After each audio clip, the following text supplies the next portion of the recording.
There's a story trending on TikTok that is giving us all a sneak peek into the mind of MAGA.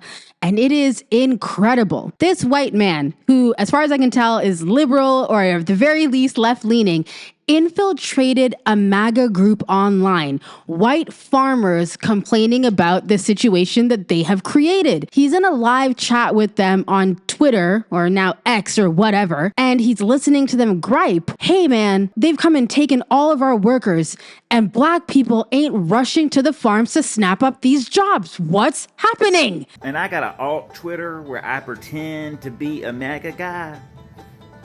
And I saw a live. And I am not kidding you.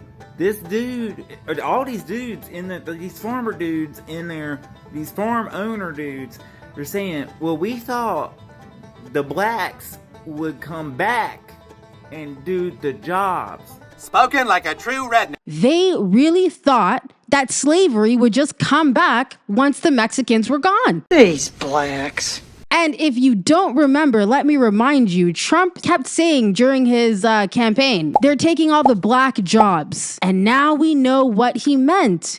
He thought if these Mexicans would just get out of here, black people would just rush back to the field and start picking our fruit and cotton and all that stuff, and everything would be fine. White people can take their rightful place back at the top of the pyramid, and we can just stop talking about all this DEI human rights stuff. Racist, sacrilegious sack of shit. So now that MAGA has gotten exactly what they paid for, exactly what they ordered with all of these ICE detentions and deportations and alligator Auschwitz, let me show you an advertisement for one of these jobs before we go further, okay? You can expect to make a whopping $11 an hour to work on one of these farms, okay? Arizona heat, Louisiana heat. You'll work 10 hours a day, 7 days a week.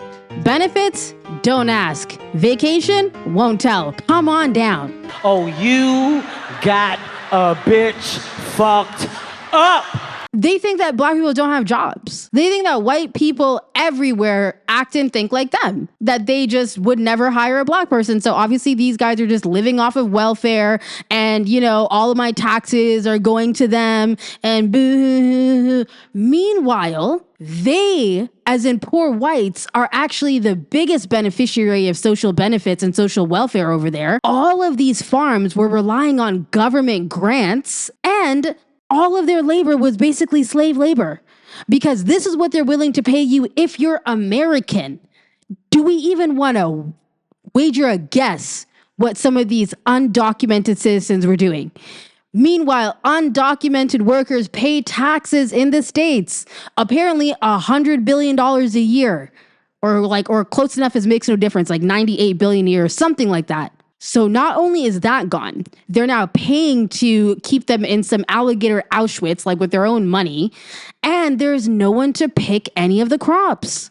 So everything's dying in the ground or on the vine. And you have these farmers who have the audacity to come on TikTok or wherever and cry that their fucking social welfare checks aren't coming through. Boo, you whore. Because what are grants and all of this money that the government is giving you? That is socialism, okay? That money comes out of the tax pool of the country. So people who pay their taxes are paying for those grants that you were getting. It's social welfare. It is socialism.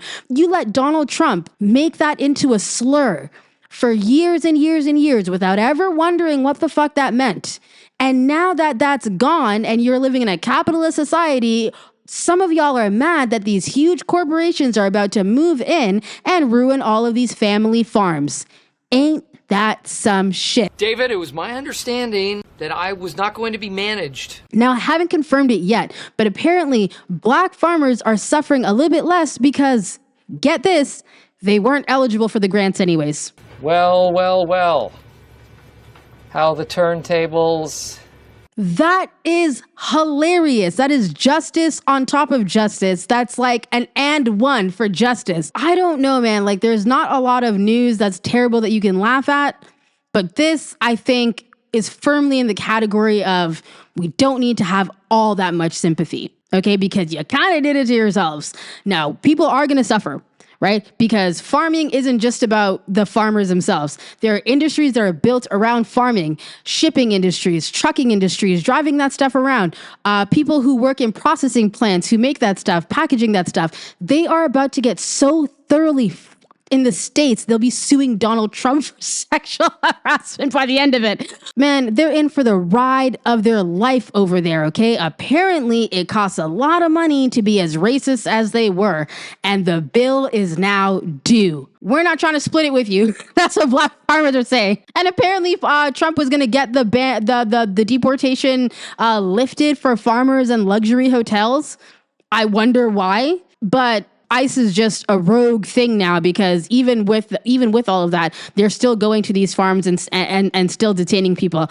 Canada needs to wake up and open a path for those hardworking immigrants, the ones who didn't vote for Donald Trump, not the ones who were out there on boats singing about Donald Trump.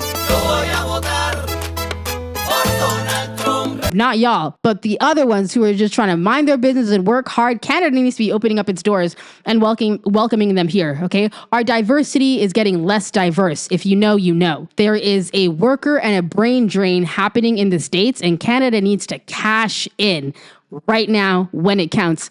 Anyways, that's enough of that. A little bit of funny news for you guys. Bread in captivity, out.